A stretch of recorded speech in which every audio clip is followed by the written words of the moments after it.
Bismillahirrahmanirrahim. Assalamualaikum warahmatullahi wabarakatuh. Alhamdulillahilladzi arsala rasulahu bil huda wa dinil haqq liyudhhirahu 'alad dini kullih walau karihal musyrikun. Asyhadu an la ilaha illallah wa asyhadu anna Muhammadar Rasulullah. Raditu billahi robba wa bil islami dina wa bi Muhammadin sallallahu alaihi wasallam nabiyya wa rasula. Rabbi zidni ilma warzuqni fahma. Ibu-ibu yang dirahmati Allah, pada kesempatan ini kita akan mentadaburi Quran surat Al-Adiyat ayat 6 sampai 11 yang berbunyi, A'udzu billahi minasyaitonir rajim. Bismillahirrahmanirrahim. Innal insana li rabbihi lakanud. Artinya, sesungguhnya manusia itu kepada Tuhannya sangat ingkar. Di dalam tafsir Al-Misbah karangan Bapak Profesor Dr. Muhammad Quraish Shihab, kata kanut adalah bentuk penyangatan dari kata Kanada. Kata ini pada mulanya berarti tanah yang tidak ditumbuhi sesuatu, atau dengan kata lain tandus.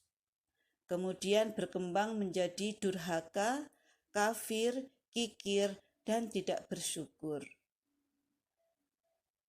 Bentuk seperti ini mengisyaratkan betapa besar kekufuran dan kekikiran yang bersangkutan sampai-sampai enggan memberi bantuan, walaupun dalam hal-hal yang sekecil apapun itu. Hal ini sesuai dengan sabda Rasulullah yang diriwayatkan oleh At-Tabrani, yaitu Rasulullah bersabda, "Tahukah kalian apa yang dimaksud dengan al-kanud?" Para sahabat menjawab, "Allah dan Rasul-Nya lebih mengetahui."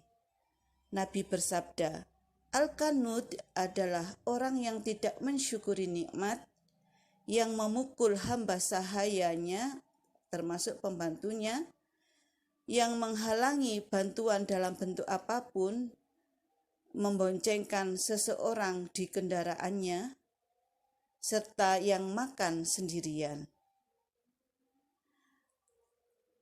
Oleh karena itu, kanut adalah bentuk-bentuk dari ketidaksyukuran kepada Allah terhadap semua kenikmatan yang telah diberikan oleh Allah. Ketidaksyukuran itu tercermin dari kenikmatan itu dinikmati sendiri tanpa peduli kepada orang lain yang membutuhkan maupun kekurangan. Ayat ke-7, A'udzu billahi minasyaitonir rajim. Wa innahu ala dzalika lasyahid. Artinya, dan sesungguhnya ia, manusia itu, atas hal itu pasti menyaksikan.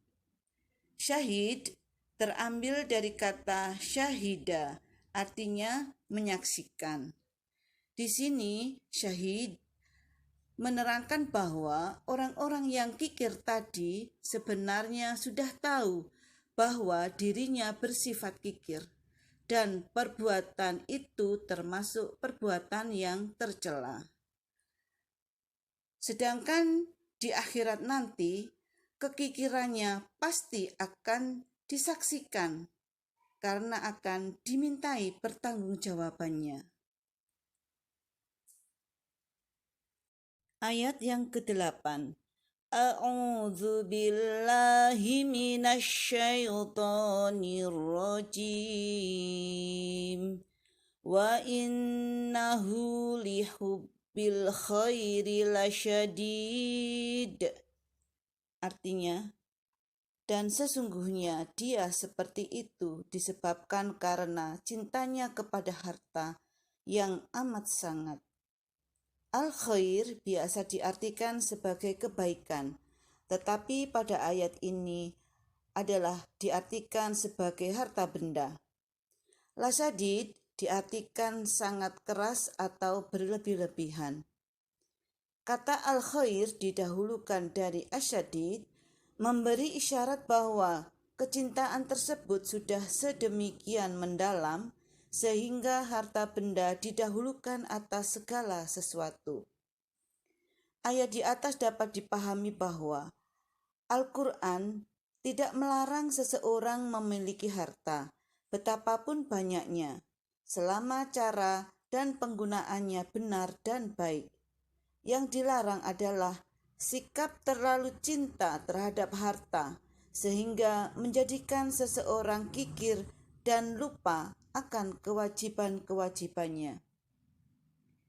Menurut Bapak Profesor Dr. Quraish Shihab dalam tafsirnya Al-Misbah, bahwa hati seseorang memang tidak dapat mencintai dua hal dalam kadar dan waktu yang sama, apalagi bila keduanya bertentangan. Kecintaan kepada dunia dan kecintaan kepada Allah adalah dua jenis kecintaan yang berbeda. Setiap kecintaan kepada sesuatu mempunyai dua bentuk atau tingkatan. Yang pertama, sesuatu yang dicintai menjadi pusat dan landasan bagi segala aktivitasnya, emosi, cita-cita, dan harapan si pecinta. Di sini mungkin yang bersangkutan melakukan hal-hal yang tidak berkaitan langsung dengan apa yang dicintainya itu, tetapi ini hanya bersifat sementara. Segera sesudahnya ia akan kembali ke landasan kecintaannya. Yang kedua, kecintaan kepada sesuatu telah mendarah daging pada diri seseorang, bersenyawa dengan kepribadiannya, sehingga ia tidak lagi melihat sesuatu kecuali apa yang dicintainya. Segala aktivitasnya hanya bertumpu kepadanya. Demikian pula emosi dan harapannya, tidak ada lagi hubungan sekunder. Berbeda dengan bentuk pertama.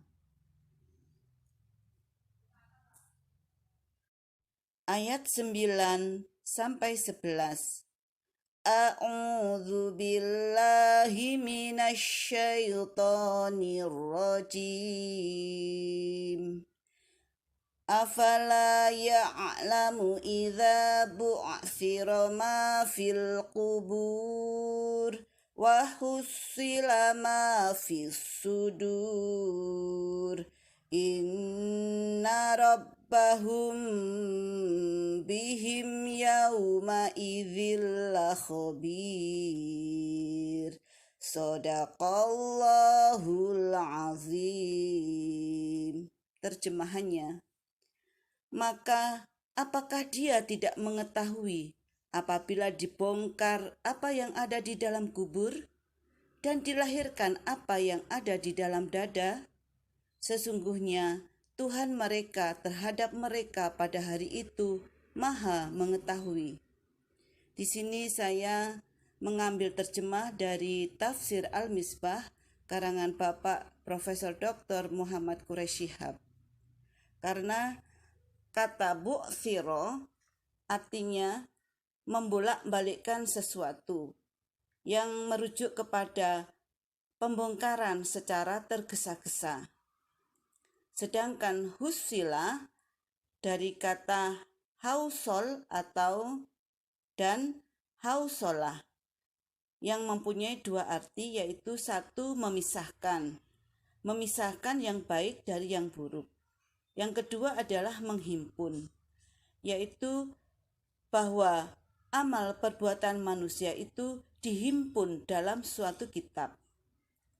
Fis sudur adalah bentuk jamak dari kata as-sod yang biasa diterjemahkan dengan dada. Kata ini secara umum diartikan hati manusia dan atau gejolak serta detak-detiknya. Dengan demikian dipahami bahwa kelak di hari kemudian akan dibongkar dan dicari segala sesuatu yang terdapat dalam lubuk jiwa manusia. Bahkan bawah sadarnya pun akan diperiksa. Di hari kemudian, semua terbongkar, terbuka, dan jelas. Detak-detik kalbu pun dapat diketahui, apalagi perbuatan-perbuatan yang mempunyai wujud di alam nyata, walau tidak terlihat oleh orang lain. Sehingga pada hari itu, ketika terbongkarnya apa-apa yang terdapat di dalam kubur, dan ditemukan apa-apa yang tersembunyi atau disembunyikan di dalam lubuk hati atau bawah sadar, barulah manusia sadar bahwa Allah Subhanahu wa Ta'ala adalah khabir, yaitu maha mengetahui. Demikianlah tadabbur dari surat Al-Adiyat ayat 6-11. Mudah-mudahan bermanfaat bagi kita semuanya dan menambah wawasan keislaman kita, menambah iman dan takwa kita kepada Allah Subhanahu wa Ta'ala. Kurang lebihnya saya mohon maaf. Billahi taufik wal hidayah. Wassalamualaikum warahmatullahi wabarakatuh.